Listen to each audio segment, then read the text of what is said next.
Next is the Honorable Rodriguez.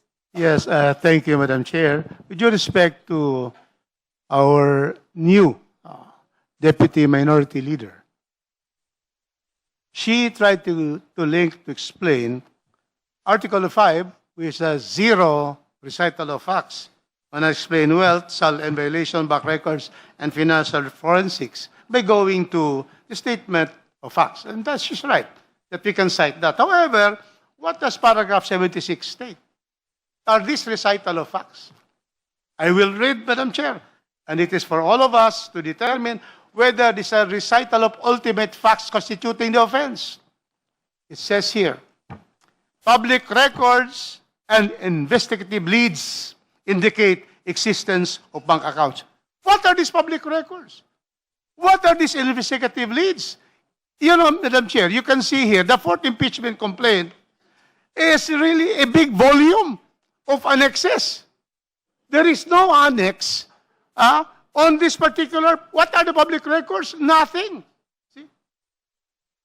What are the investigative leads? There has to be statements. You cannot just say, for example, that there is draft and corruption without also stating the ultimate facts constituting that.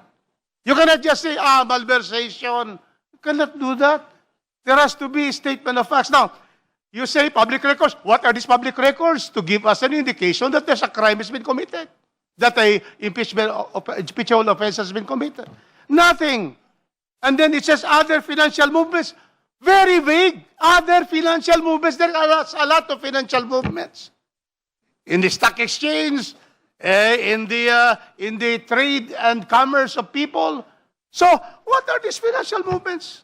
And they say that are disproportionate to respondents' lawful income and not fully reflected in her salary. Which salary? 2022? 2023? 24? 25? No statement here. It's a general blanket statement. These are not recital of facts. So therefore, paragraph 76 does not support Article 5. So once again, there is absolutely no, that's only insufficient, nothing, no substance in Article 4. Thank you, Madam Chair. Madam Chair. Which bank records? Because we are here, ultimate facts. Which bank account, which bank record are we talking about here, if it's stated here? Because I have read this thoroughly 3 times already, and I did not see any. Madam Chair. Yeah, maybe us first, our endorser. Because we have to have ultimate facts. When you say bank records, then you have a duly authenticated bank statement given by the bank. With all due respect to the Honorable Rodriguez. Yes, ma'am. Let us all be reminded of the bank secrecy law. While the bank account is significant, I think we are not in the position to expect the complainants to provide specific details of these accounts in view of the bank secrecy law. And we all understand that impeachment proceeding is the only avenue by which the complainants may be able to look into this and perhaps avail of the documents necessary to support this specific ground. That is for the record. The honorable endorsers are recognized to respond to the Honorable Rodriguez. Therefore, the need for forensic financial review, Madam Chair. Madam Chair. Let's go back to the Justice member who raised this question. The Honorable Poe is again recognized. So continuing on that point and manifestation, since there are no documents or bank records that could be cited, was there maybe any sworn testimony, public disclosures, audit findings, financial statements, or comparative Salin data over the years that may have been used as the basis for this ground? The Honorable Poe is asking about the specific documents or evidence in support of the fifth ground of the fourth impeachment complaint. That is in view of the bank secrecy law. What therefore are the evidence so far attached or considered in support of the fifth ground of the fourth impeachment complaint?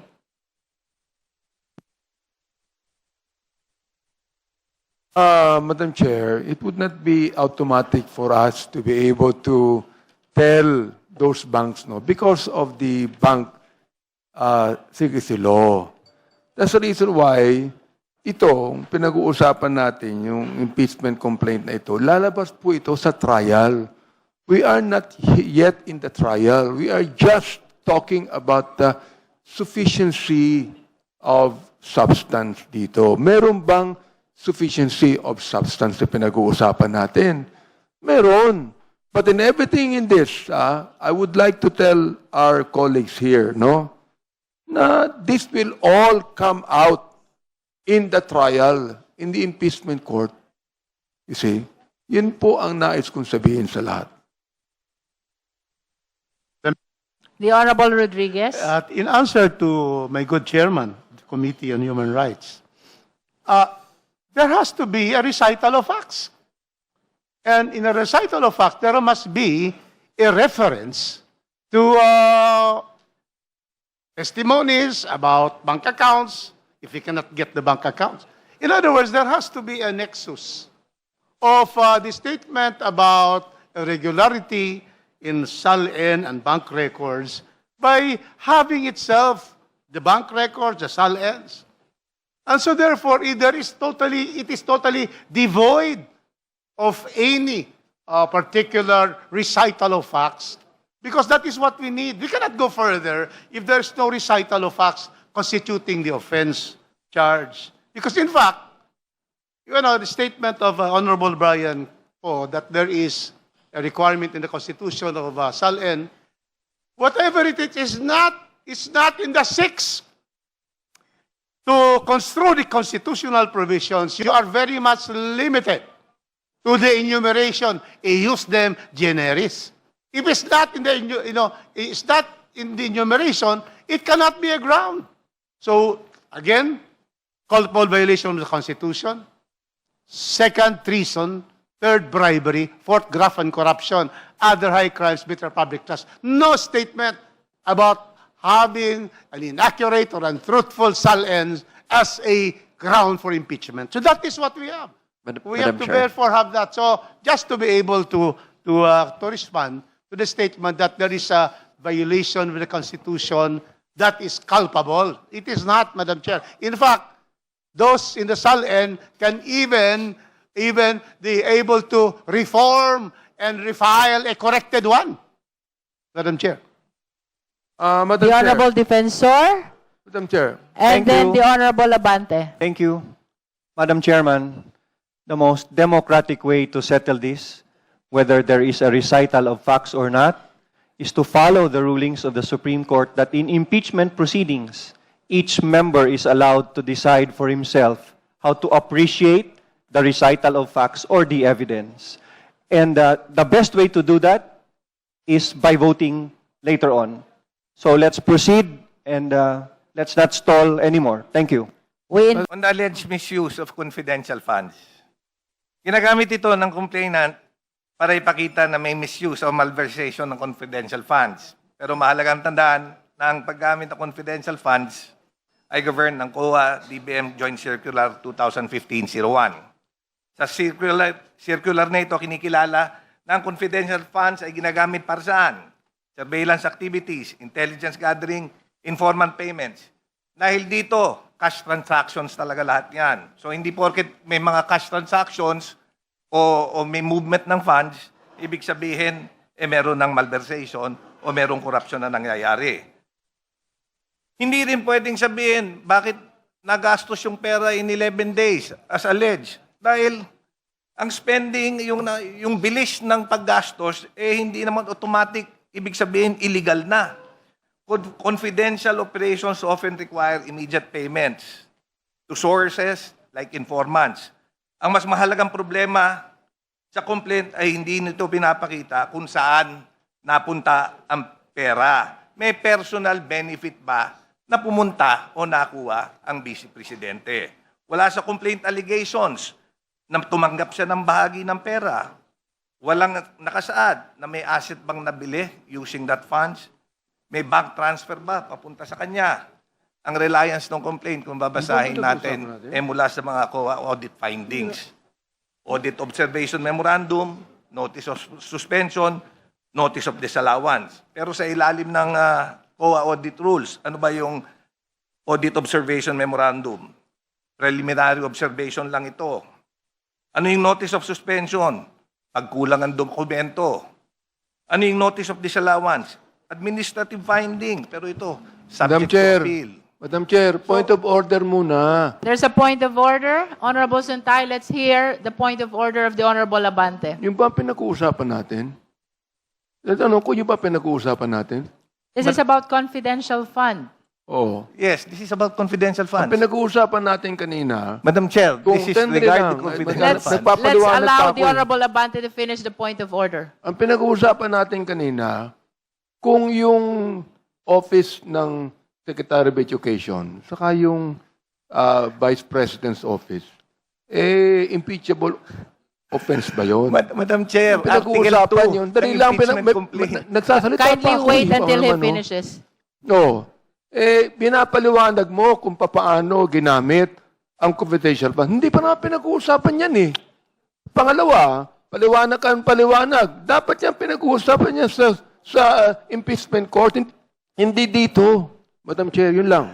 For the guidance of the Honorable Abante, there are allegations as to misuse of confidential fund in the office of the Department of Education with the Vice President as Secretary of Education. So, it is my humble submission that the manifestation of the Honorable Suntay is aligned to the deliberation on the second ground of the fourth impeachment complaint. The point of order is overruled. Thank you very much, Madam The Honorable Chair. Suntay may proceed. And to my good friend, Congressman Abante, if I may continue. You may. Thank you. Hindi ito automatic proof ng graph of malversation. Ito ay consistent sa sinabi ng Supreme Court sa Navales versus People at Guillen versus People. GR numbers 219-598 at 220-108. Kung saan sinabi ng Korte na procedural irregularities on procurement violations do not automatically result in criminal liability or graft. Makikita rin, kagaya ng sinabi ng aking paboritong colleague, Congressman Joel Chua kanina, may nabanggit siya tungkol sa kay Madriaga, affidavit ni Madriaga. May tanong ko lang, nasaan ba si Madriaga? Di ba, nakakulong yata. So we are relying on an affidavit issued by an individual who is currently in prison. Now, sino ba si Madriaga? Meron ba siyang appointment kay BP Sara to prove that he is an employee or an authorized person? Para ma-direct na naman natin yung linkage nung dalawa. Kasi if we rely heavily dun sa affidavit niya, it should not come Madam from Chair, a polluted force. point of Madam order. Chair. There's another point. Pag binasa po nyo itong mga nakalagay sa Article 5 regarding unexplained wealth, SALN violations, bank records, and financial forensics, nakalagay lahat sila based on assumptions in preliminary documentary leads, hindi po solid proof. It keeps saying that a forensic review will uncover unexplained assets, but as of now, wala naman napakita yung complaint. Wala man lang attachments na kahit ano to prove itong sinasabi na unexplained wealth. First, the complaint talks about supposed discrepancies in the SALNs, but differences in reporting do not automatically mean someone was dishonest. Hindi po ako abogado, but I'm an economist. Bago po ako naging congressman, alam naman po natin na property values change. Assets can be bought or sold at different times. To immediately label this as pattern of concealment without clear proof of intent is unfair and speculative at best, Madam Chair. Second, kailangan daw po ng forensic financial review to reconcile declared income and assets sa SALN.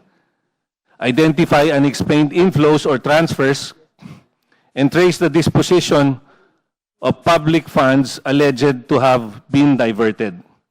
Hindi ba dapat po trabaho ito ng complainant na mapakita ng ebidensya sa reklamo niya para maging sufficient in substance? Third, the complaint points to large cash disbursements from confidential funds and say these correlate with certain financial movements. But yung mismong complaint admits in paragraph 237 that correlation is not conclusive. Suspicion based only on timing does not prove personal gain. So, mag-i-impeach po tayo ng Vice President na binoto ng 32 million na tao na Pilipino dahil lang sa suspetsa.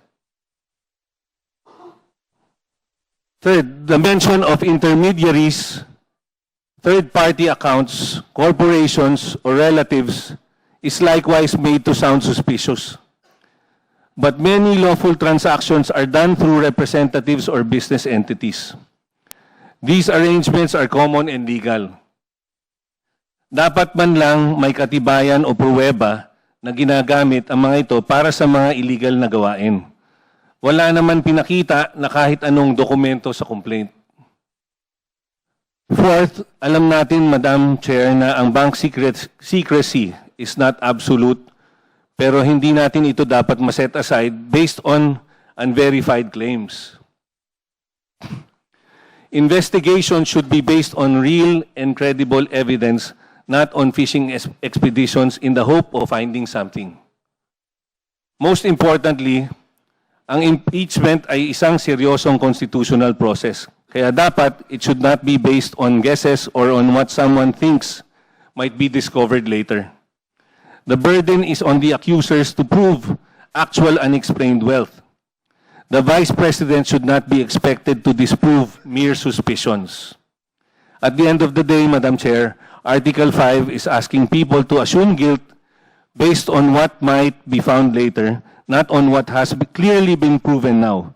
Allegations and suspicions are not the same as evidence.